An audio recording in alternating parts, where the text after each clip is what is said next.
দরকারে পলাশদার কাছে এসেছিলাম। আমি তো এই মাত্র তোমাদের বাড়ি থেকে যাচ্ছিলাম।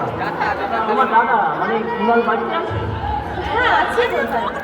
চলো বাইরে আমার আছে, তোমাকে বাড়ি পৌঁছে দিই। না না, আমার জন্য কেন অযথা আপনি কষ্ট করতে যাবেন? আর কষ্ট কি আছে, চলো আমি তো যাচ্ছিলাম।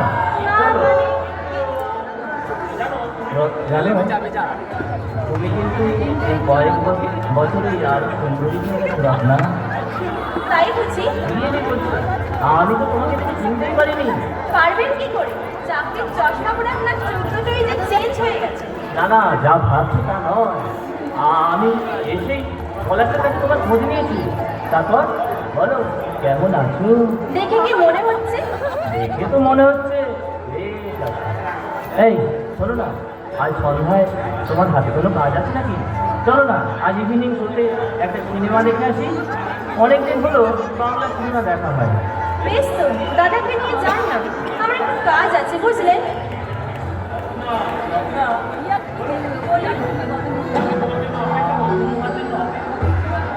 বেশ তো, বাড়িতে যান, আমি যাচ্ছি। না না তা নয়।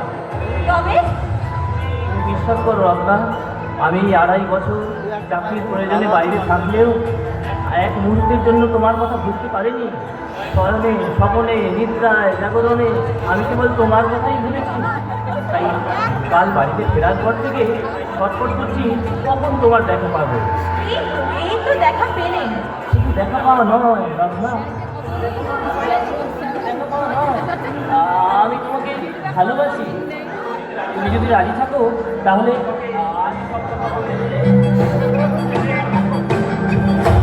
ছেড়ে দিন। আমার নাম রত্না, আমাকে রত্না বলে ডাকলে আমি খুশি হব। রুনু বলে ডাকার অধিকার আপনাকে আমি দিইনি। আর হ্যাঁ, আপনি যে ইঙ্গিত করছেন সেই প্রসঙ্গে স্পষ্ট করেই জানিয়ে রাখি, আমার পক্ষে তা সম্ভব নয়। কেন কেন কেন সম্ভব নয়? আমি কি এতই অযোগ্য? আমি ভালো চাকরি করি। জানি, রূপ যৌবন টাকা সব আছে আপনার। তোমাকে সুখ করবার আমি আপ্রাণ চেষ্টা করবো। তোমার কোনো অমর্যাদা হবে না। চাই না আমি সুখ স্বাচ্ছন্দ্য, চাই না আমি অভিজাত সমাজের সম্মান, চাই না আমি ভুয়ো ঘটনাবাদের মিথ্যা অহমিকার সভাপতি। মা অভিজাতদের মোজাইক ছেড়ে মাটির নিপুণ উঠোনে আমি আমার পদচিহ্ন রেখে যেতে চাই। আমাকে মাফ করবেন চন্দনবাবু, আমি একজনের কাছে প্রতিশ্রুতিবদ্ধ। বলা করুন তাই। একটা প্রেক্ষাপট 4-4 বছর চেষ্টা করে একটা চাকরি জোগাড় করতে পারলো না।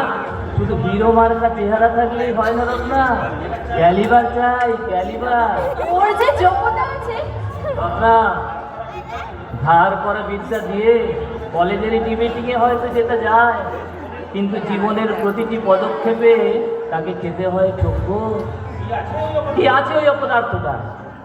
পলাশদার যা আছে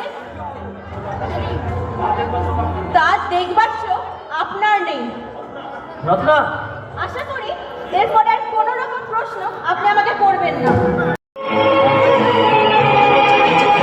ওরে বাবা, সকাল হয়েছে, সবুজ সকাল, ফুটন্ত সকাল,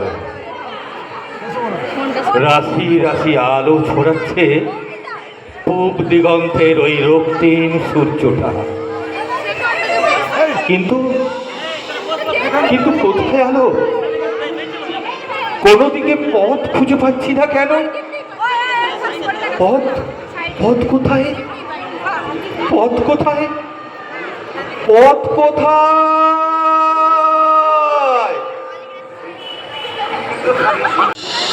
কোথায় তোমার সেই স্বপ্নে গড়া সোনার বাংলা? এই যে দেখি চারিদিকে হিংসা, পাপ আর বিষাক্ত ছুরি, কৃষ্ণচূড়ার ডালে কর্কশ বিষণ্ণতা। মুখ থাকো, বুঝলে? লজ্জায় ঘৃণায় গহন অন্ধকারের গভীর গহ্বরে তুমি মুখ লুকাও, মুখ লুকাও। এই এই বাবু, এখনো এখানে দাঁড়িয়ে বকবক করছিস? সারাটা রাত ঘুমোতে দিসনি? বলি মরতে কি আর তোর কোথাও জায়গা চললো না? এই শেষে কিনা আশ্রয় নিলি এই চৌধুরী বাড়ির উঠানের ঘাস তোলায়? পৃথিবীতে আমাদের মতো মানুষের জায়গা কোথায় গো বড়বাবু? এই এই সভ্য মানুষগুলো সবই তো এক এক করে দখল করে নিয়েছে। ফের বাজে কথা বলছিস? হ্যাঁ যা বলছি, পালা এখান থেকে। যত সব বেলা 8টা বাজতে চললো, সেই ফোন ভরে ডেকে দিয়ে বেরিয়ে গেছি। আর বাবুদের দেখছি কারো এখনো ঘুমিয়ে ভালো লাগে। এদিকে এক কাজের লোককে তো বেশ নেমন্তন্ন করে বসে আছে, কিন্তু রান্না বান্নাটা হবে কখন? রান্না বান্না মানে বলছে নেমন্তন্ন মানে ভোজ হবে? খাবো খাবো খাবো খাবো খাবো। চুপ কর, চুপ কর, চুপ কর বেটা পাগল।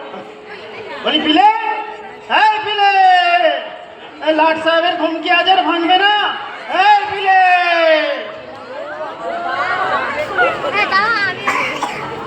ডাকছো কেন বর্দা? ডাকছো কেন বড়দা? সাথে বাচ্চাদের কাছে কথা বলি, কটা বাজে? হ্যাঁ কটা বাজে?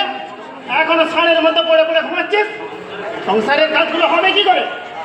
না মানে কাল রাত জেগে একটু পড়াশোনা করেছিলাম, তাই উঠতে একটু দেরি হয়ে গেছে। আসলে আজ একটা ইন্টারভিউ আছে তো। ইন্টারভিউ? তুই আমাকে হাসালি পিলে।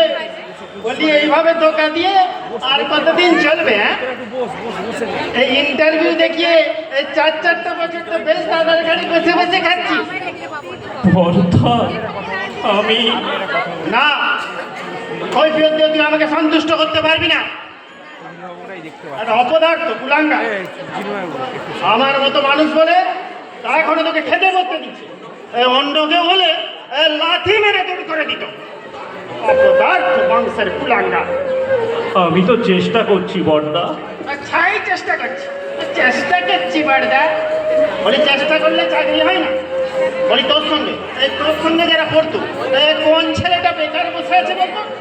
কারখানায় একটা চাকরি জোগাড় করে দিলাম, বললি কুলির কাজ আমি করবো না। কয়েকটা জায়গায় আমি ইন্টারভিউ দিয়েছি। ব্যাস তবে আর কি, হাত পা গুটিয়ে বসে থাকো, চাকরি আপনি আপনি চলে আসবে তোমার কাছে। অপদার্থ বংশের কুলাঙ্গার কোথাকার। সব বড় বড় অফিসে চাকরি পেতে হলে মোটা অঙ্কের ঘুষ আর ওই মামা মেসোর প্যাকিং চাই, বুঝলি? আর তোর মতন এমন লাখো লাখো ছেলে নেড়ি কুত্তারের মতন ফ্যাঁ ফ্যাঁ করে ঘুরে বেড়াচ্ছে। আমাকে আর একটা মাস সময় দাও বর্দা। অসম্ভব, অসম্ভব। তাই তোদের জন্য আমার ভবিষ্যৎ আমি নষ্ট করতে রাজি নই।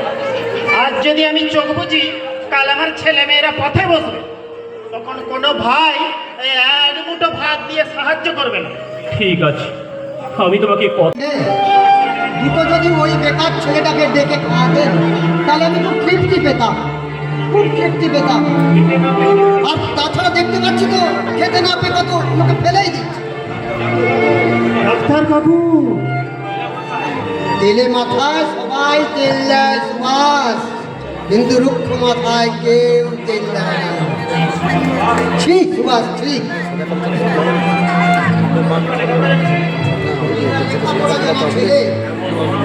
এমন অমানবিক ব্যবহার তোমাদের কাছ থেকে আশা করিনি। ছেলের জন্মদিন পালন করলেন ঠিকই, কিন্তু সার্থক হলো না।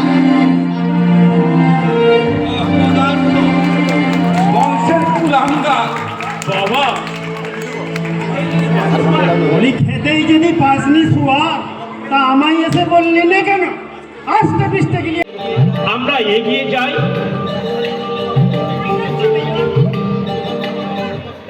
তোমার বাচ্চাকেও খেয়ে যাও। চলে এসো পলাশদা।